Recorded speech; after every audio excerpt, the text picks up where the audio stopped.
Deus.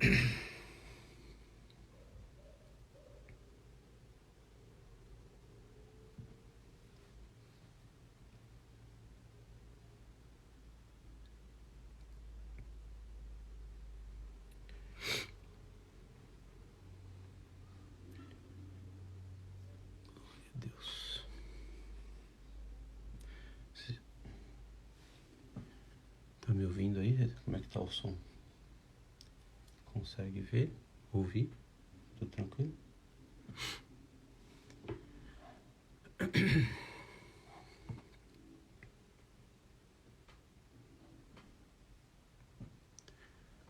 E aí, Betão? Tudo bem? Paz do Senhor? Como é que você tá, meu amigo? Tudo certo? Juliana, minha linda, como é que você tá? Tudo bem? Tudo certo aí com você? Glória a Deus. Paz do Senhor, Betão. Tudo certinho, tudo tranquilo? Muito bom. Carlinhos Duarte, seja bem-vindo à nossa live. Deus abençoe sua vida. E aí, pessoal, como é que vocês estão? Vocês estão me ouvindo bem? Tá tudo tranquilo? Mara Mostarda, a Márcia Charaba, sejam bem-vindas também. Deus abençoe a vida de vocês. A Nath Ferraz. Oi, filha. Tudo bem? Deus abençoe sua vida. Tudo perfeito, Beto? Tá ouvindo bem aí? Glória a Deus. Aleluias. Vamos lá, pessoal. Vamos começar. Eu gostaria de... Maria Helena, Deus abençoe sua vida. Os coraçõezinhos da minha filha. Glória a Deus pela sua vida, filha. Vamos orar, gente? Vamos começar então a nossa live. Hoje é quinta-feira, live da família. Em primeiro lugar, eu quero pedir licença, para entrar na casa de vocês. A gente sabe que esse é um momento de muita responsabilidade da nossa parte, né? E aí, Fê, tudo bom? Tudo tranquilo? Esse é um momento de muita responsabilidade, né? Entrar no lar de vocês, trazer uma mensagem de Deus para a vida de vocês. Então, eu peço licença, né, para entrar na casa de vocês, para trazer essa mensagem, tá bom? Eu gostaria de começar fazendo a leitura de um salmo, como de costume. Eu gosto sempre de começar a nossa live lendo o Salmo 91. Eu acho que esse salmo é um salmo que fala muito nesse tempo em que a gente vem vivendo, né, que a gente está vivendo. E eu gosto sempre de ler também dentro da minha casa, é um hábito que a gente tem aqui, então eu vou ler e peço para que vocês também acompanhem comigo, tá bom? A palavra do Senhor, Salmo 91, diz o seguinte: Aquele que habita no esconderijo do Altíssimo, à sombra do Onipotente descansará. Direi do Senhor, Ele é o meu Deus, o meu refúgio, a minha fortaleza, e nele confiarei. Porque Ele te livrará do laço do passarinheiro e da peste perniciosa. Ele te cobrirá com suas penas, e debaixo de suas asas estará seguro. A sua verdade é escudo e broquel. Não temerás espanto noturno, nem seta que voe de dia, nem peste que ande na escuridão, e nem a mortandade que assole ao meio-dia. 1000 cairão ao teu lado, 10.000 à tua direita, mas tu não serás atingido. Somente com os teus olhos olharás e verás a recompensa dos ímpios. Porque tu, ó Senhor, és o meu refúgio. O Altíssimo é a tua habitação. Nenhum mal te sucederá, nem praga alguma chegará à tua tenda. Porque aos teus anjos dará ordem ao teu respeito para te guardarem em todos os teus caminhos. Eles te sustentarão nas suas mãos, para que não tropeces com teu pé em pedra. Pisarás o leão e a áspide, calcarás aos pés o filho do leão e a serpente, pois que tão encarecidamente me amou. Também eu o livrarei, pô-lo-ei num alto retiro, porque conheceu o meu nome. Ele me invocará e eu lhe responderei. Estarei com ele na angústia, livrá-lo-ei, glorificarei, e dar-lhe-ei abundância de dias, e lhe mostrarei a minha salvação. Amém, igreja? Esse salmo ele é um salmo bastante importante, né? Todos nós já sabemos que acompanhamos a palavra do Senhor. porque praga alguma chegará à nossa tenda, nós temos que ter fé e profetizar essa palavra, né? A gente vê que o mundo está sendo atingido, mas eu tenho certeza que Deus vai guardar nossas vidas, e a palavra fala que 1000 podem até cair ao nosso lado, 10.000 à nossa direita, mas nós não seremos atingidos.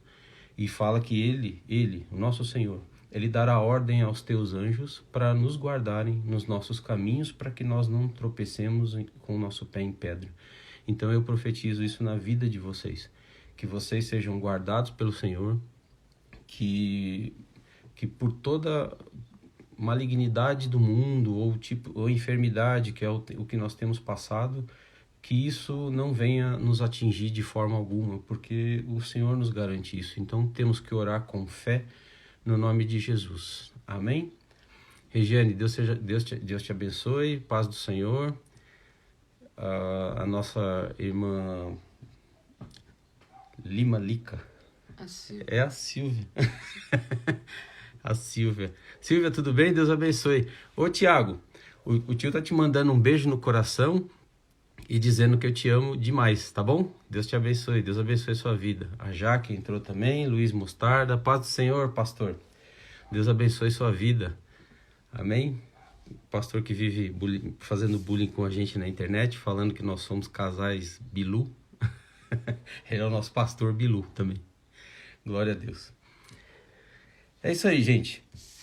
Vamos dar então continuidade à nossa live, né? Nós já oramos. De novo, eu peço para que Deus abençoe a vida de cada um de vocês que está fazendo parte dessa live. Que Deus abençoe a casa de vocês, que Deus abençoe a família de vocês, que Deus Ele guarde, Ele abençoe, Ele direcione, Ele proteja, prospere, supra todas as necessidades de cada um de vocês que está aqui conosco e aqueles que vão nos assistir depois, futuramente aí também pela gravação, tá bom? Que Deus abençoe a vida de vocês. A nossa mensagem de hoje, ela tem um tema específico que é sobre edificação familiar, tá? Então hoje nós vamos falar um pouco... Ó, o Tiago tá me mandando um beijo. Deus abençoe a sua vida, Ti. O tio te ama. Então nós vamos falar um pouco sobre edificação familiar. E por que de novo eu escolhi esse tema? Mais uma vez, assim, é um tema que arde no meu coração. Aliás, nós somos do Ministério da Família, né? Então nós precisamos trazer essas mensagens. E a gente continua vendo nas reportagens, nas mídias, o quanto a violência doméstica ela tem crescido, né? Com esse momento de isolamento, de pandemia. E até um fato curioso, esses dias eu estava conversando com a minha esposa e a gente estava fazendo uma pesquisa sobre o trabalho home office, né? E assim, cá para nós, o trabalho home office para a gente ele é bastante cômodo. Evidentemente que a gente jamais vai poder continuar a nossa vida inteira assim, mas ele é cômodo para a gente ganha tempo, qualidade de vida, a gente não tem aquele tempo de deslocamento, e eu trabalho quase 2 horas no meu trabalho, então eu praticamente gasto 4 horas para ir e voltar para o meu trabalho todo dia. Então a gente não tem esse tempo, e praticamente todos nós, né, somos assim. E nessa pesquisa algo me surpreendeu, porque algumas pessoas estavam reclamando que não curtiam muito o home office, né? E aí até eu estava conversando com a minha esposa, falei, poxa, é uma coisa que não dá para entender, né? Algo cômodo, algo que vem de alguma forma nos ajudar, principalmente nesse momento, né, de pandemia. Eu, graças a Deus, tenho trabalhado normalmente daqui de casa, então eu consigo fazer minhas tarefas normais, mas algumas pessoas não estão curtindo esse momento, né? E assim, ela até comentou comigo, e é verdade, porque depois eu acabei escutando isso de uma outra pessoa também, que fala assim, cara, às vezes a pessoa, tudo que ela quer é sair de dentro da casa dela, né? Ela, de alguma forma, ela vê o trabalho como um momento de fuga, né? Aquele momento da pessoa sair de dentro da casa, ter um tempo longe da família, né? E eu falo que é uma coisa que entristece meu coração, porque a gente vê que o tempo de qualidade das famílias, ele não é algo muito precioso, né? Muito aproveitado na maioria dos casos, né? Não digo na maioria, mas em alguns casos.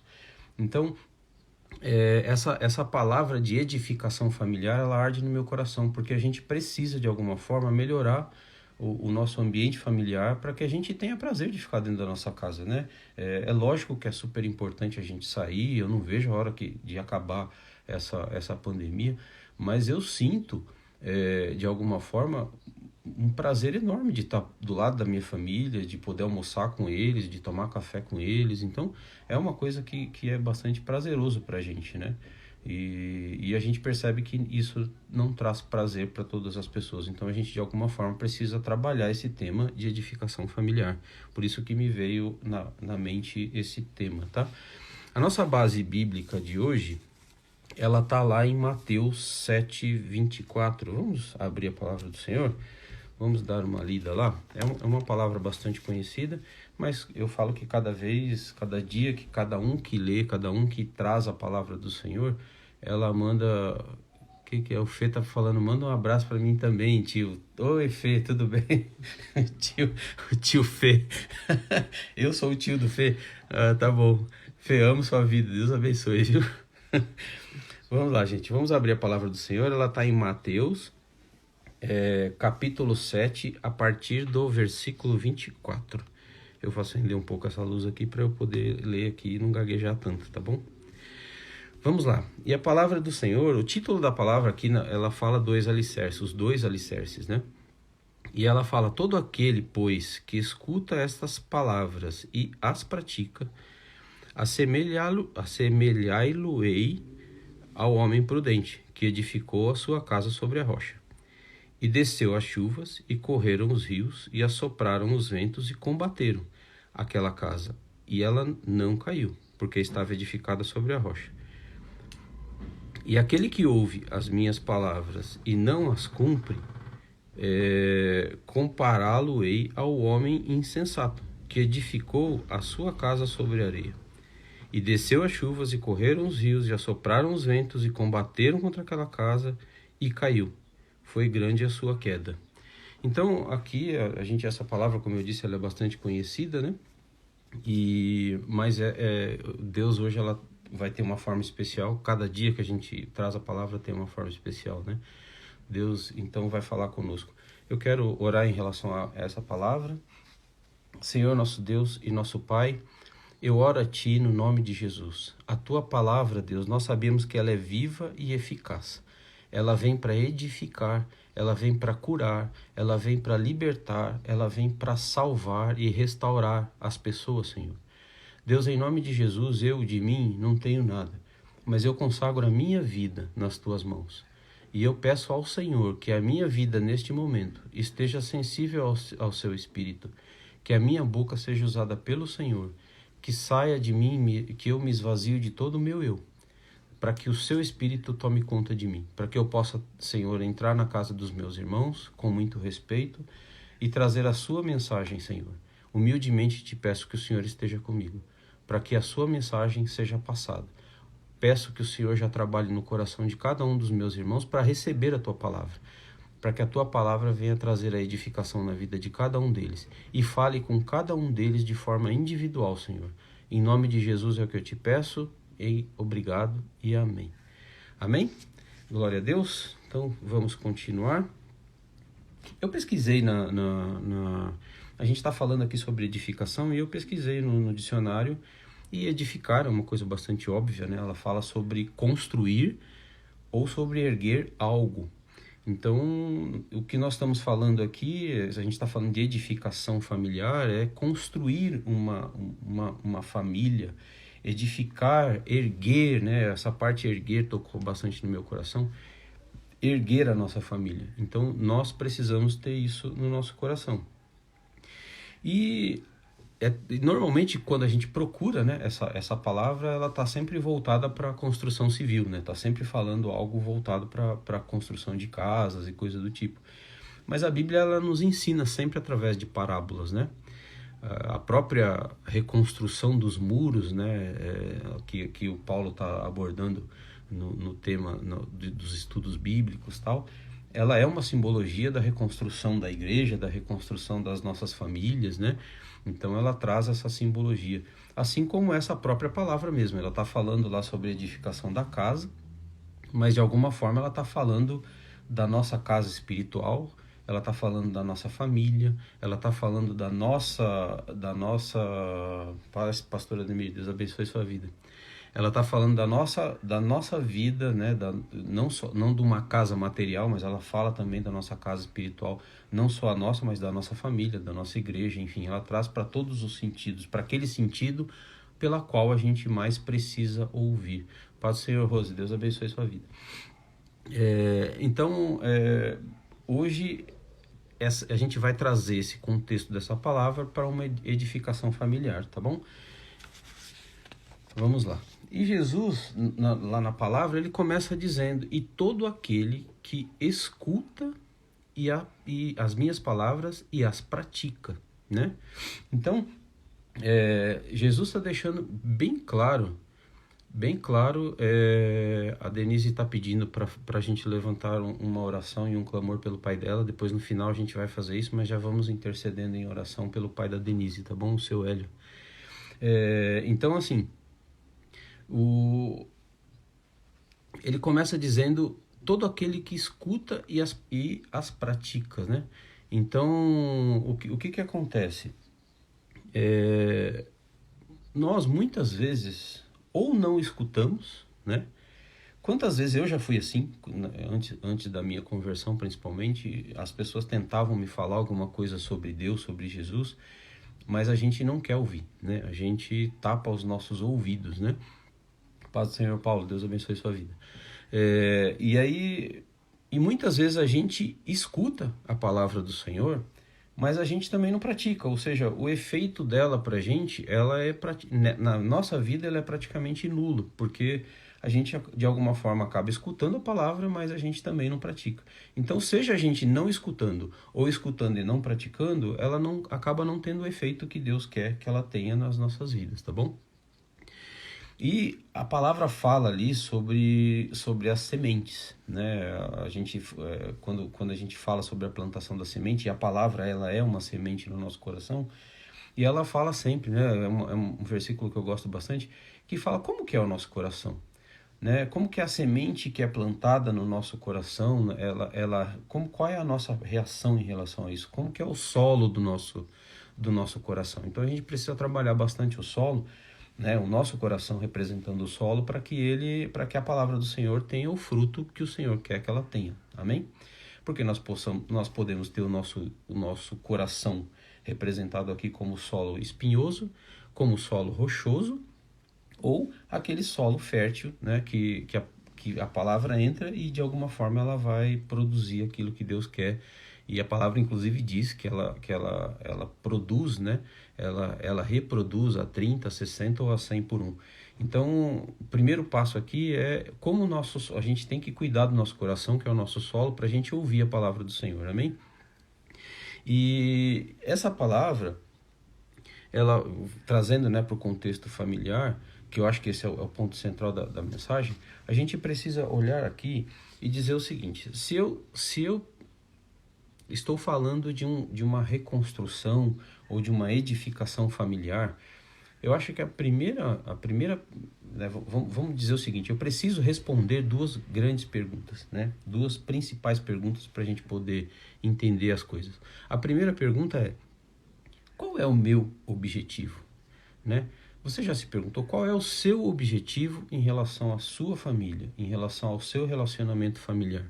Qual é o seu objetivo? Como que você vê para frente? Qual é o seu desejo, o seu sonho, né? Como que você planeja, né? Enfim, o que você deseja para sua família? Eu acho que esse é um primeiro ponto. Eu tenho certeza que quando a gente olha para essa pergunta, é fato que a gente vai responder: olha, eu quero uma família de paz, né?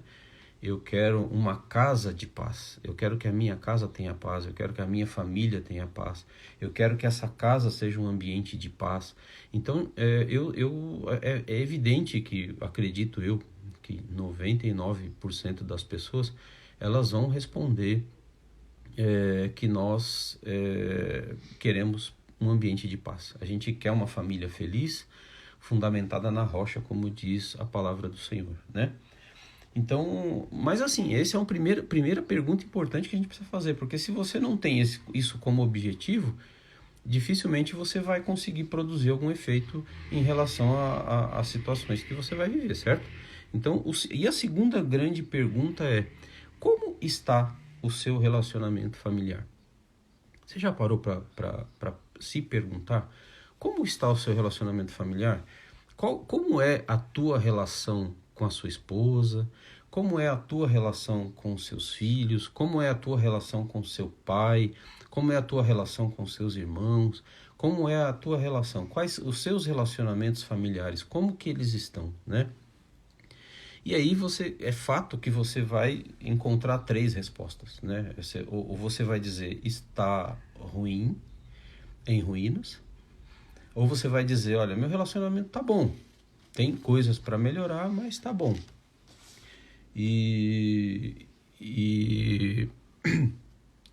Ou você vai dizer, olha, meu relacionamento tá ótimo. Então, a gente que trata sobre família, que a gente dá o curso ali Casados para Sempre, muitas vezes a gente se depara com esse tipo de resposta, né?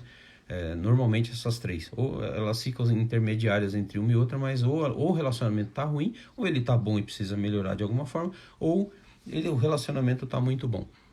Então, de qualquer forma, uma outra pergunta que a gente precisa se fazer é: ele está bom na visão de quem, né? Na sua visão? Mas e na visão do outro? Porque relacionamento não é uma coisa que se constrói individualmente. Concordam comigo? É algo óbvio, né? Você está se relacionando, significa, paz do Senhor, pastor Rogerinho, e você está se relacionando com alguém, então você está dizendo que tem mais de uma pessoa para você conseguir ter o relacionamento. Então, se você está respondendo a pergunta, se você se relaciona com a sua esposa ou com o seu marido, como que está esse relacionamento na visão dele, né? Você já parou para perguntar? Porque de repente você pode responder o seguinte: meu relacionamento tá bom. Mas ela, né, o cônjuge, de alguma forma não vê da mesma forma. E isso é surpreendente porque a gente, às vezes, no curso Casados, a gente percebe muito isso, né? A gente percebe porque as pessoas, muitas vezes o marido, e na maioria das vezes o marido, meu relacionamento tá bom. E aí você vai olhar na versão da esposa, a esposa de alguma forma ela não tá feliz com o relacionamento. Então, quando eu falo que a gente precisa olhar na visão do outro, a gente está falando aqui de uma palavra que se chama empatia, né? Então, assim, não adianta eu achar que o meu relacionamento com a minha esposa tá bom. Não adianta eu achar que o meu relacionamento com o meu filho tá bom, com os meus filhos estão bom. Meu relacionamento com o meu pai tá bom. O relacionamento com a minha mãe tá bom. O relacionamento com os meus irmãos. Então não adianta eu unilateralmente falar que tá bom, né? A gente precisa olhar se isso está sendo bom para outra parte também, né? Então essa pergunta ela é bastante importante. E Jesus, quando a gente olha nessa palavra empatia, eu acho que Jesus ele é o maior exemplo de empatia, né?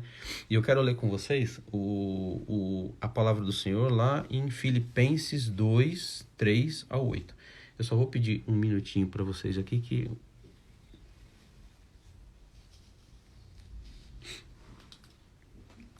A boca deu uma secada aqui. Juntos somos mais fortes. Fazendo a propagandinha aqui da caneca. Já pedi minhas máscaras também, né? Se você que não fez seu pedido, faça, em nome de Jesus. Então, a palavra do Senhor está lá em Filipenses 2, do versículo 3 até o versículo 8. Esse é o exemplo de empatia, como a gente está dizendo aqui. Vamos ler o que está escrito lá? Está dizendo assim: não façais nada por contenda ou por vanglória, mas por humildade. Cada um considere os outros superiores a si mesmo. Não atente cada um para o que é propriamente seu, mas cada qual também para o que é dos outros.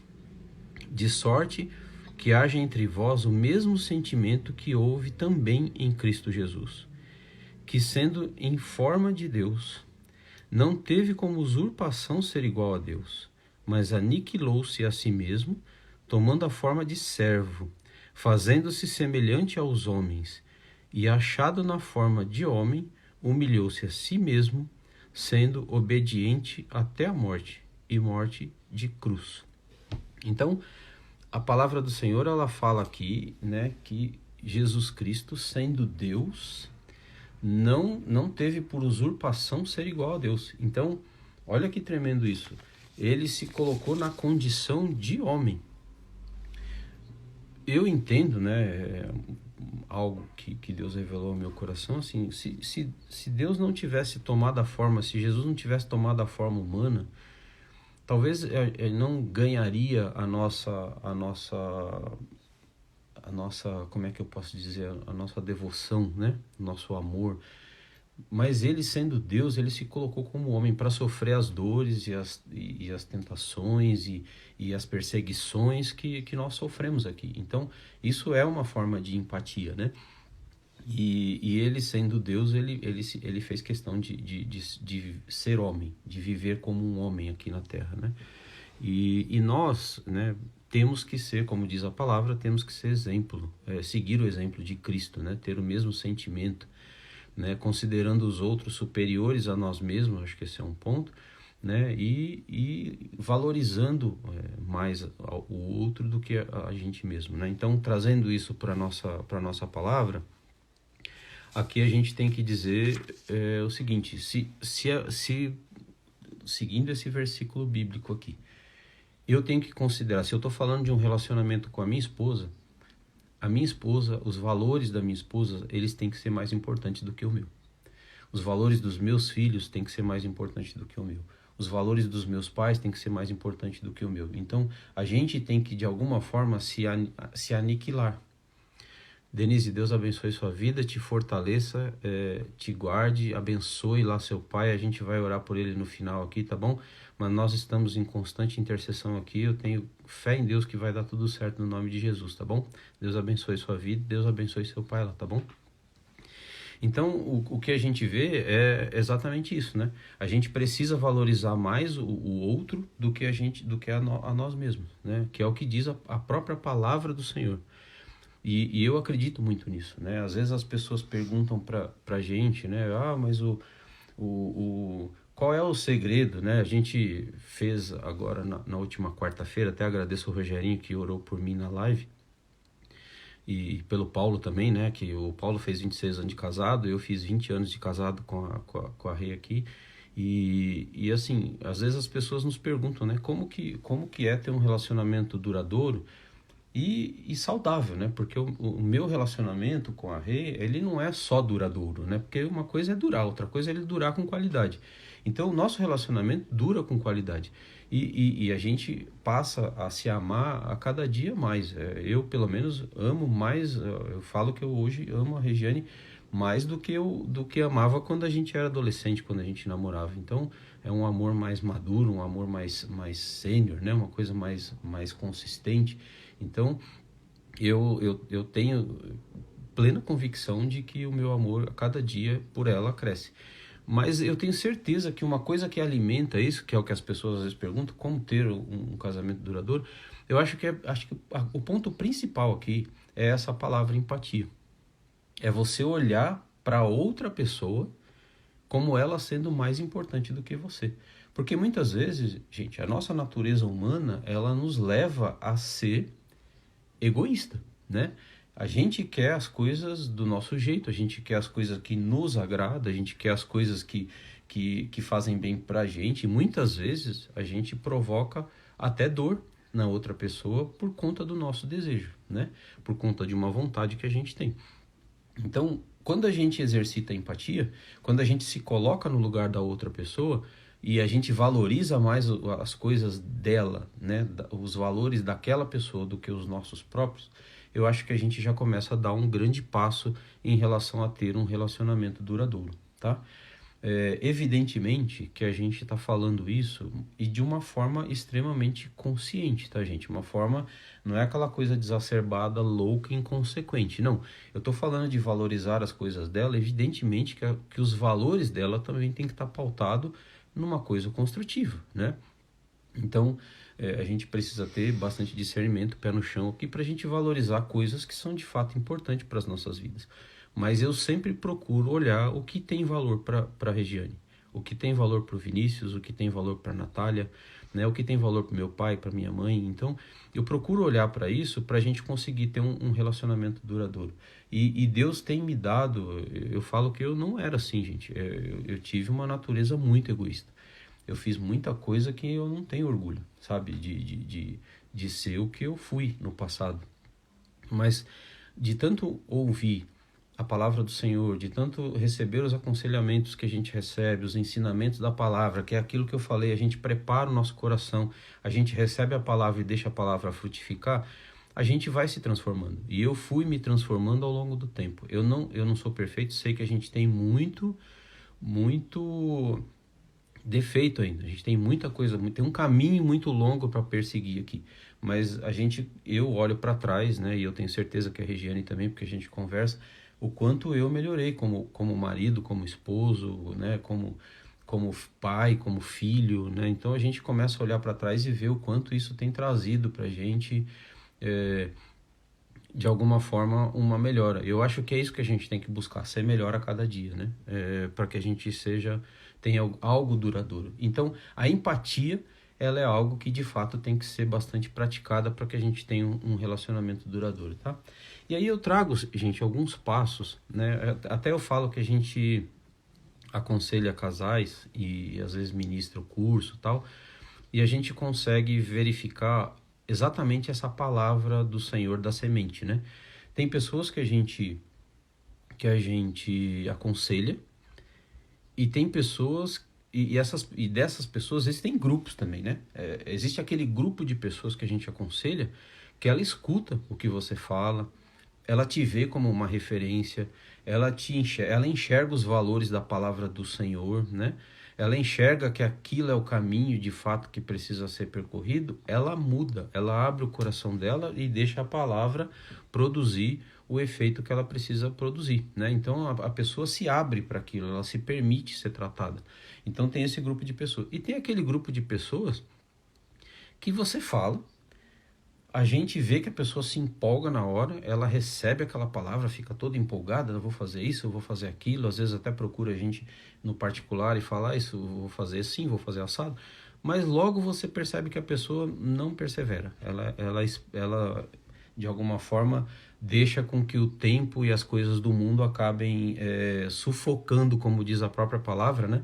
Sufocando, e ela acaba não perseverando e deixa as coisas de lado, né? E a gente observa, e eu quero trazer para vocês, quando a gente vê pessoas que são aconselhadas, e pessoas, gente, eu falo que a gente viu casos graves, né? Gravíssimos, pessoas que começaram um aconselhamento ou curso conosco que estavam separados de corpos mesmo, né? Cada um morando numa casa e tal. E a gente, de alguma forma, foi usado pelo Senhor, evidentemente, não é na minha força, mas sempre usando a palavra de Deus, a gente conseguiu trazer a união para essa família, né? Para essas famílias. Então, a gente quis trazer aqui alguns passos, né? Que a gente percebe que ajudaram essas pessoas que estavam destruídas a se reerguer, né? E os passos são o seguinte. O primeiro passo que eu anotei aqui é reconhecer o erro. Eu acho que quando a gente está num relacionamento, né, voltando lá para o começo da minha mensagem, que a gente fala em como que está o nosso relacionamento, eu acho que se a gente percebe naquela resposta que não está bom, e aí, ou que está bom na sua visão e não está bom na visão do outro, do cônjuge, do filho, seja lá o que for, a gente, de alguma forma, o relacionamento não está bom, ele precisa ser curado. E muitas vezes o relacionamento está em ruínas, como eu disse. Então, quando existe isso, significa que existem erros, né? A gente está cometendo erros, nós somos humanos, a gente está cometendo algum tipo de erro e esse erro tem trazido essa distância no nosso relacionamento. Então, eu penso que no primeiro Primeiro passo é a gente reconhecer quais são os nossos erros.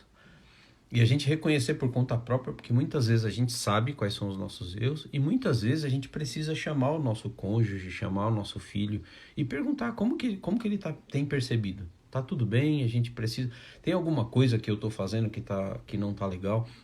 Então esse tipo de conversa é algo que é bastante saudável se praticar dentro da nossa casa, né? A gente precisa ter isso como hábito. Então, quando a gente vê que tem algo que precisa ser melhorado, que não tá bom, a gente precisa reconhecer. Primeiro passo é reconhecer o erro, né? Falando desses casais, às vezes, a gente vê situações gravíssimas que aconteceram, que a gente olha e fala assim, aos olhos humanos,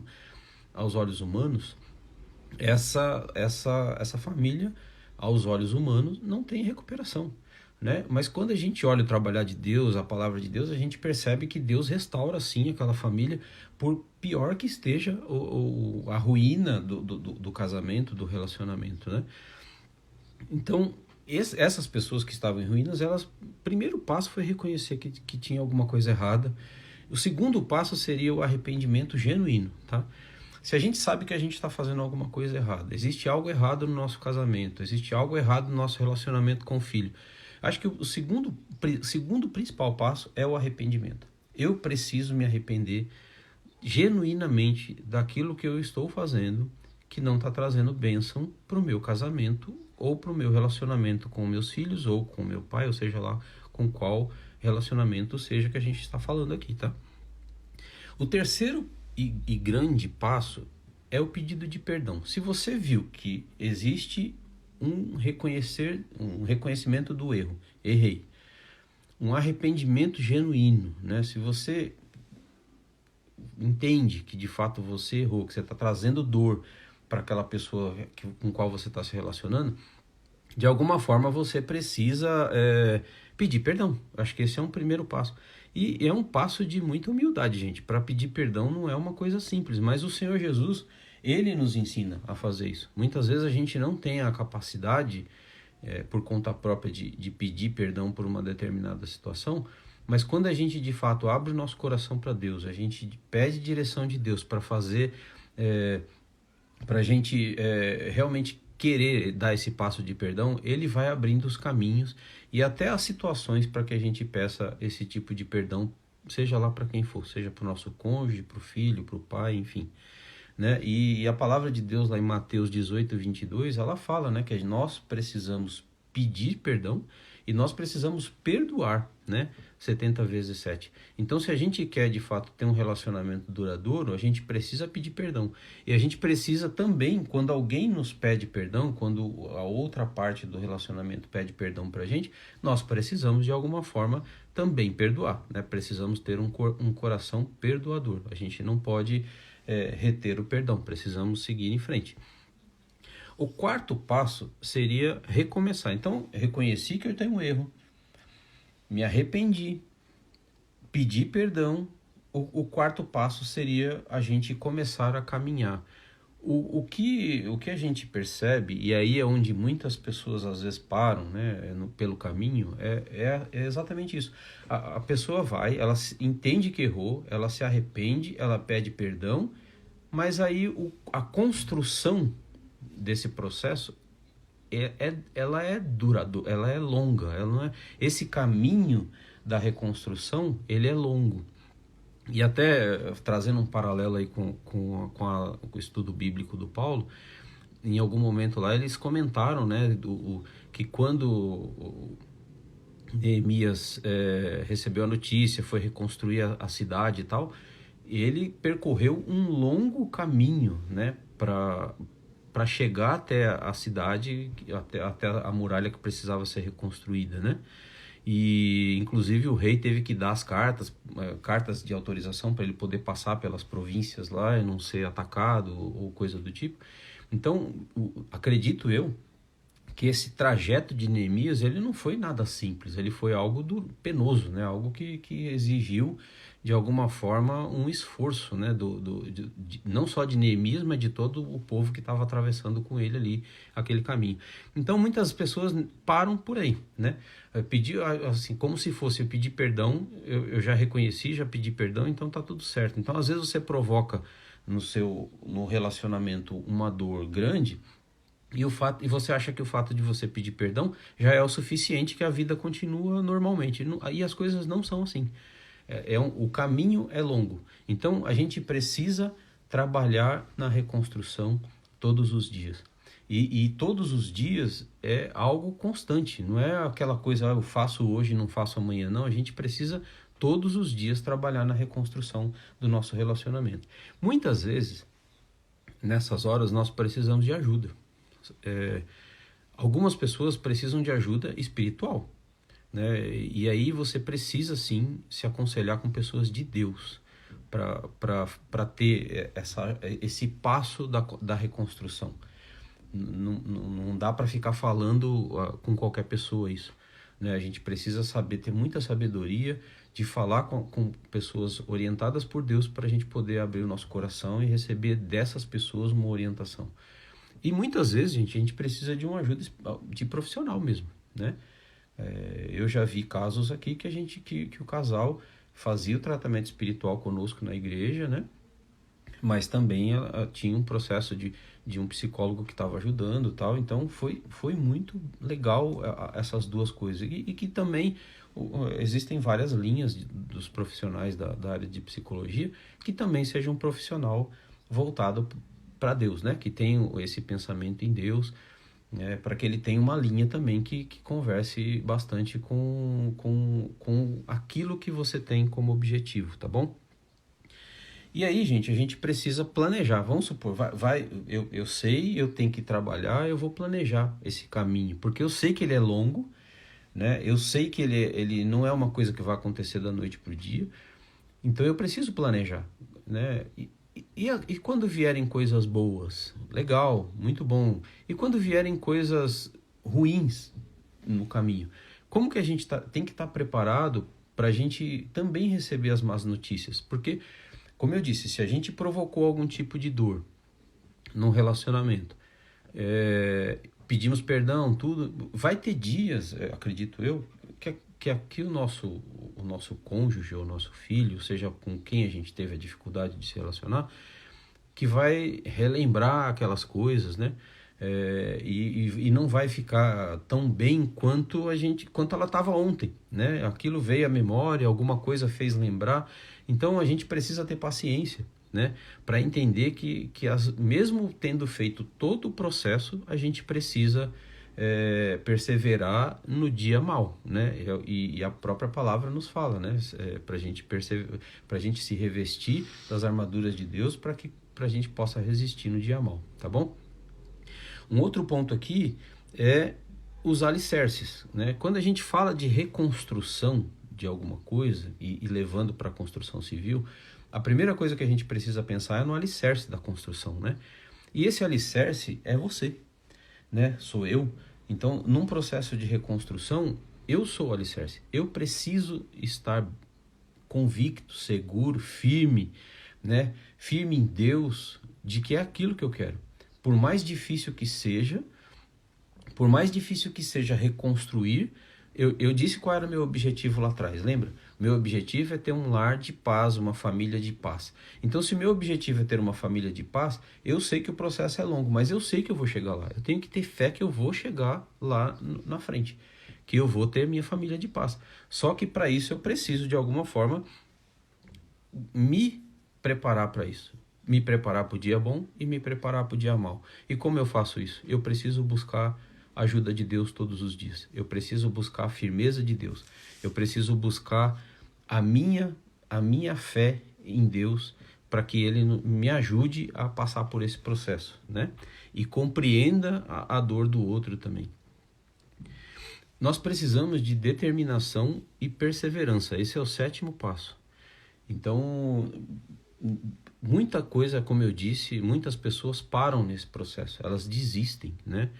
É difícil, mas já tem 2 meses que eu estou fazendo tudo, que eu estou fazendo o melhor que eu posso. Gente, às vezes não é assim, é o tempo de Deus e a gente precisa, né, entender. Eu provoquei algum tipo de situação ruim, então eu preciso ter paciência para consertar, né?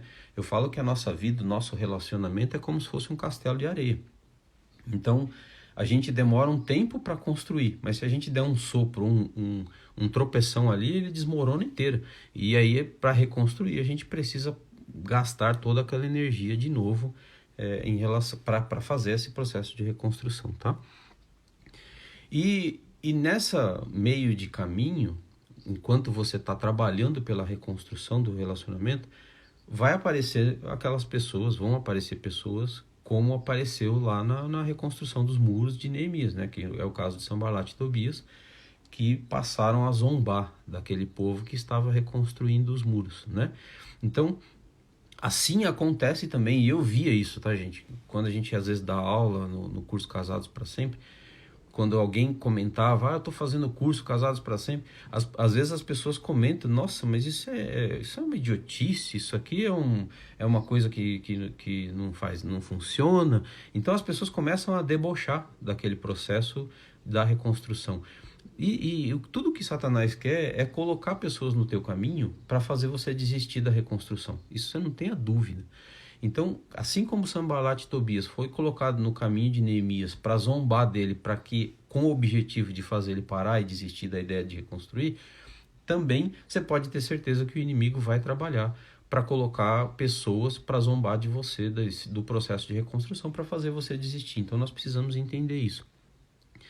E quando a gente está falando de trabalhar na reconstrução, na construção, na edificação do nosso relacionamento, a gente precisa fazer em primeira pessoa as coisas que precisam ser feitas, né? Então, não ficar empurrando, mas se ela fizer, eu faço, se ele fizer, eu faço. A gente fica meio que condicionado a uma ação de alguém. Não é assim que as coisas funcionam. A gente precisa, em primeira pessoa, tomar a iniciativa de fazer o processo de reconstrução. Mas e se eu não estiver sendo correspondido? Será? Se você estiver fazendo tudo aquilo que Deus tem nos orientado, né? Se você tem o processo de reconhecimento do erro, arrependimento, pedido de perdão, né? Se você pediu ajuda espiritual, se você está pedindo ajuda de um profissional, muitas vezes precisa. Se você está trabalhando na reconstrução, tenha paciência, porque Deus vai te dar a vitória. E a gente precisa acreditar nisso, para que a gente não pare no meio do caminho. E esse processo da reconstrução, como eu disse, é um caminho longo, então a gente precisa perseverar, né, para que a gente chegue onde a gente quer. E a restauração. Depois que, vamos imaginar que tudo isso, eu passei por tudo isso, restaurei meu casamento, a palavra sempre fala pra gente, vigiai e orai. E a gente percebe que muitas pessoas, às vezes, depois de ter percorrido todo esse caminho, ela deixa de fazer coisas que vinha fazendo, né? Então, você tá num relacionamento com a sua esposa, então de repente você começa a agradar a sua esposa, fazer tudo para agradar, você lembra de trazer um bombom, lembra de trazer um buquê de flores, lembra de trazer um agrado, lembra de fazer um carinho, de falar palavras bonitas, e de repente você vai deixando tudo isso esfriar, né? A palavra do Senhor fala para a gente ser constante, para a gente vigiar e para a gente orar. Então a gente precisa entender que esse processo é um processo contínuo, né? Eu falo que eu me separei da Rê, a gente tinha mais ou menos, nossos filhos deviam ter uns 5 anos, 3 anos, ela tá falando aqui. E de lá para cá, gente, 3 anos, ou seja, eles estão com 19 e hoje nós estamos falando de 16 anos, né? De 16 anos que eu ainda paro para pensar e falar assim, será que o que eu estou fazendo é o que precisa ser feito? Será que eu parei de dar flor para ela, se ela gosta de flor? Eu parei de agradar a Regiane, eu parei de falar as palavras bonitas? Então, em todo momento eu preciso fazer essa reflexão. E se eu parei de fazer, vigia, começa a fazer de novo para que a gente consiga chegar onde precisa chegar, tá bom? Como 10º e último passo, gente, a gente precisa ser grato, né? Então, a gratidão tem que ser algo que tem que estar no nosso coração sempre, para que a gente não escorregue no último passo, vamos pensar assim, né? O último e duradouro passo. Porque muitas vezes, gente, e a palavra fala lá na palavra dos 10 leprosos, né? Que Jesus curou 10 leprosos e somente um voltou para agradecer. E muitas vezes nós somos assim, né? Muitas vezes a gente quer um lar restaurado, uma família restaurada, um relacionamento com o filho restaurado. A gente quer a restauração, a gente ora e busca a restauração e a gente consegue a restauração. A gente consegue a restauração e quando a gente consegue a restauração, a gente se afasta de Deus, né? Ficou tudo bem.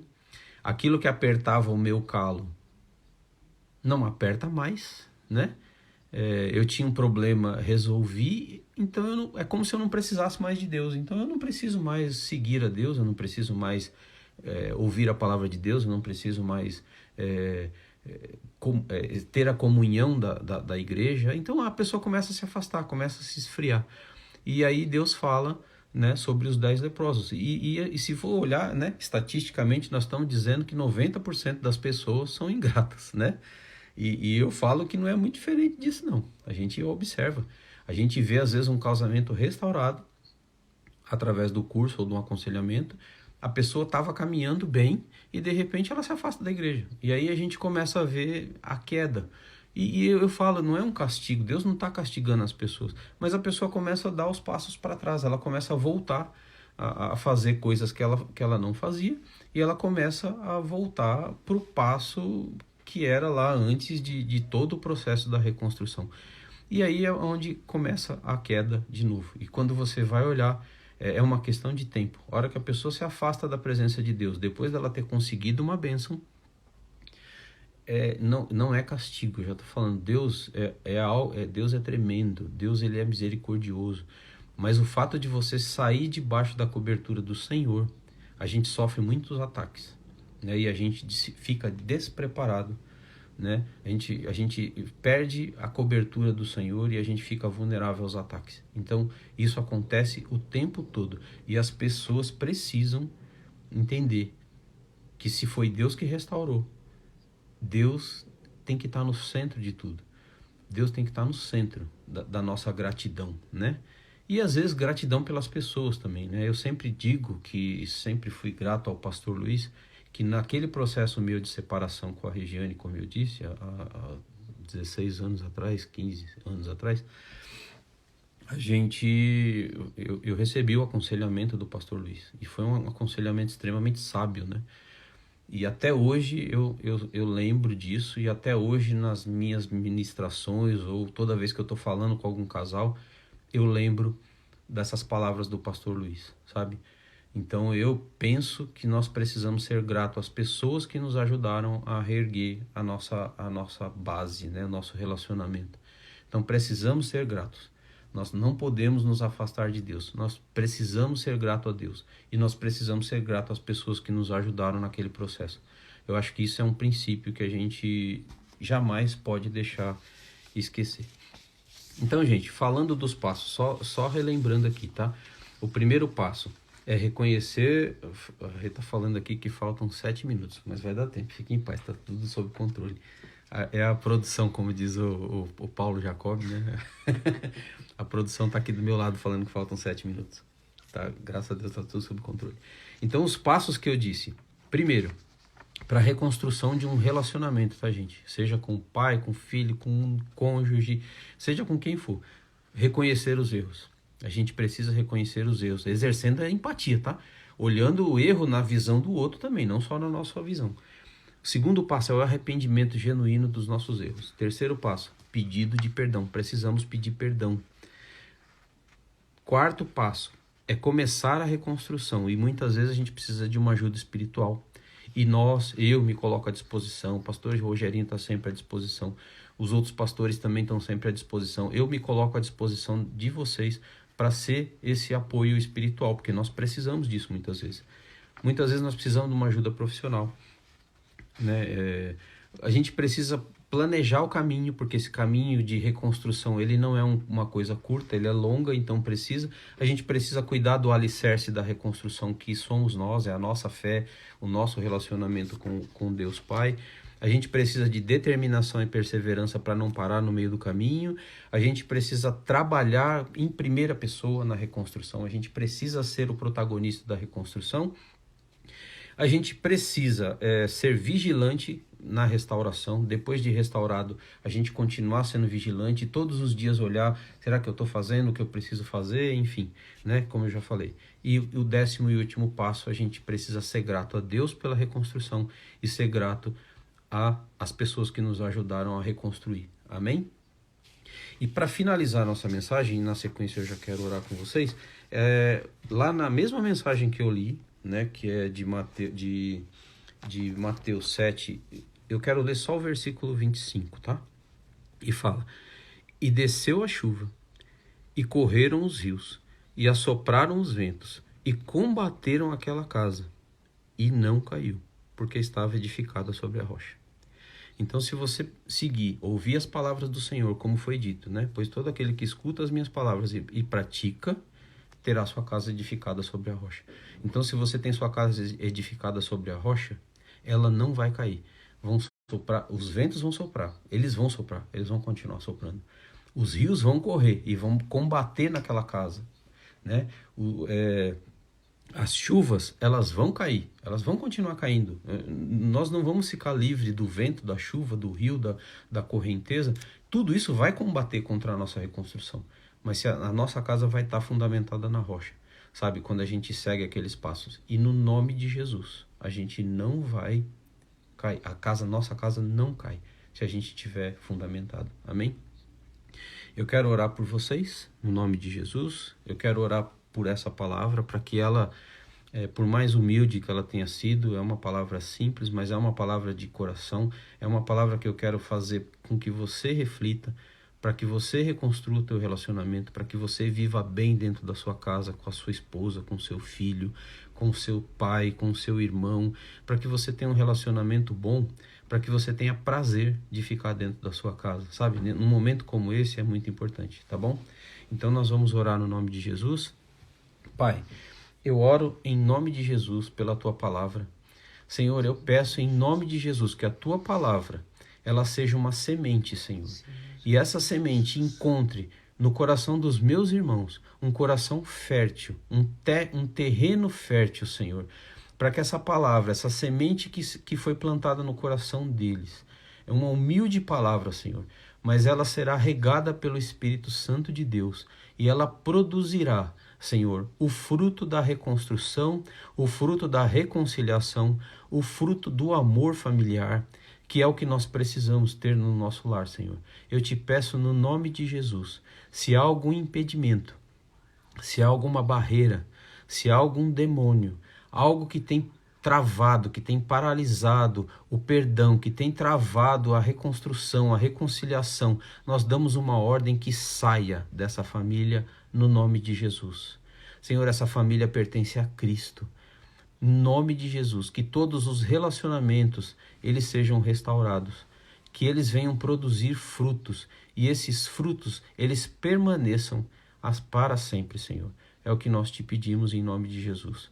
Pai, eu quero orar por todos os meus irmãos que pediram oração para nós nesse dia. Em especial, Senhor, pelo Senhor Hélio, em nome de Jesus, pai da nossa irmã Denise, eu te peço, Deus, ele está lá naquele hospital. Oh Deus, em nome de Jesus, que a tua misericórdia, o teu amor alcance a vida do Senhor Hélio ali, Senhor. Visita ele ali naquele leito de UTI, Senhor. Em nome de Jesus, restaura o teu servo para a honra e glória do teu nome. Oh Deus, em nome de Jesus Cristo, eu peço que o Senhor venha, Senhor, com a tua intervenção. Que o Senhor abençoe a vida cuidando do teu servo ali. Senhor, em nome de Jesus, que ele saia dali restaurado, que ele saia dali sem sequelas, que ele saia dali, Senhor, familiar. Em nome de Jesus. Obrigado. O que eu faço aqui? Não. Ainda tá. Travou e voltou. A Rê estava comentando que travou, mas nós voltamos. Faltam 30 segundos. Gente, que Deus abençoe a vida de vocês. Eu tenho fé que vai dar tudo certo com seu pai, tá bom? A gente está orando por ele. Vamos continuar a igreja clamando pela vida do Senhor Hélio em nome de Jesus. E para todos aqueles irmãos, eu vou dar uma olhada aqui, com todos os pedidos também, pode ter certeza que essa noite nós vamos apresentar para o Senhor e Deus vai entrar com a intervenção em nome de Jesus. Amo a vida de vocês.